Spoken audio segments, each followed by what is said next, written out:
All right, so we're just going to run with it. I'm not going to bother doing any editing because this is going up tomorrow. All right, welcome back. Skydance Brewing out of Oklahoma City.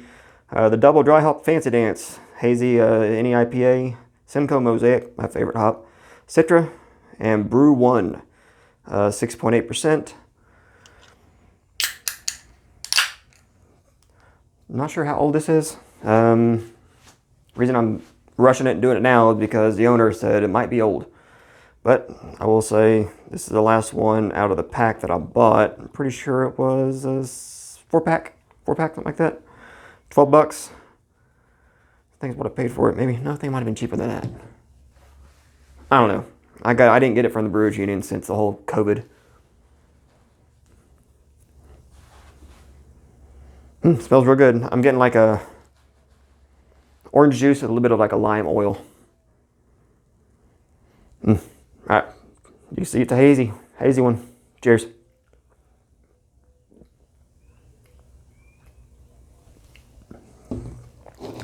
Doesn't taste old to me at all. Get down with that. I will say, not just because it's Skydance beer review. At this point in time, their Fancy Dance is my favorite NEIPA. Not just out of Oklahoma City, but anybody. Well, at least not a one-off. I'll say that. As I can show you the can.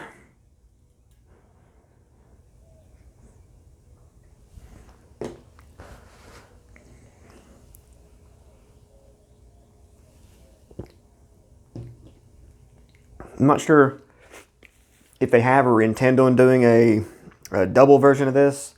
It seems like every time I get a great IPA, you know, just a basic between 6-7%, and they want to bump it up to 8.5, it's just earthy. It just tastes like, I don't know, just a bunch of oatmeal got dumped into it, and I can't get down with it. There's no juicy hops at all. It's all like a bittering hop, and it's terrible. Can't stand it. Everybody that I've had that's trying taking the same IPA base and just cranking up to 50. Like for instance, if you have Stone Cloud's Brews Lee, is that considered a pale ale or IPA? I don't remember. I think it's pale ale. But then you got the double IPA version. There's nothing in between that I know of, and it's a completely different beer. You get a 4-pack of the double IPA Brews Lee, and the Chug Norris is the pale ale. I prefer the Chug Norris hands down. And plus you get 2 cans for the same price.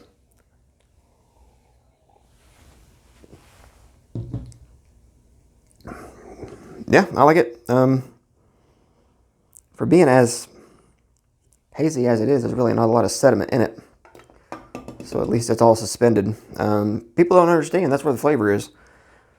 And you can have a can sitting like this for a week and then just slowly pour it, even just pour half of it.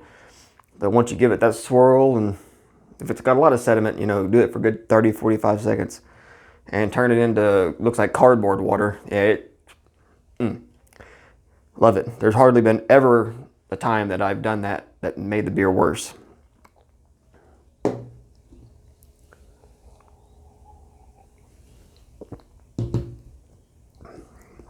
I will say it did lose a little bit of flavor, I'm sure.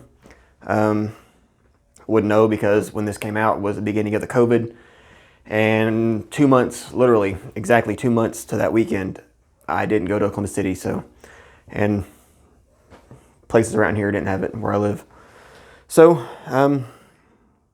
they intend on running this and keep on doing it, and you know, a 4-pack of this is going to be the same price as a 6-pack of the standard Fancy Dance. I might have to just go ahead and stick with the standard Fancy Dance. But once again, this is 2 months old, at least 2 months old, maybe a little older than that. Maybe even 2.5 or 3.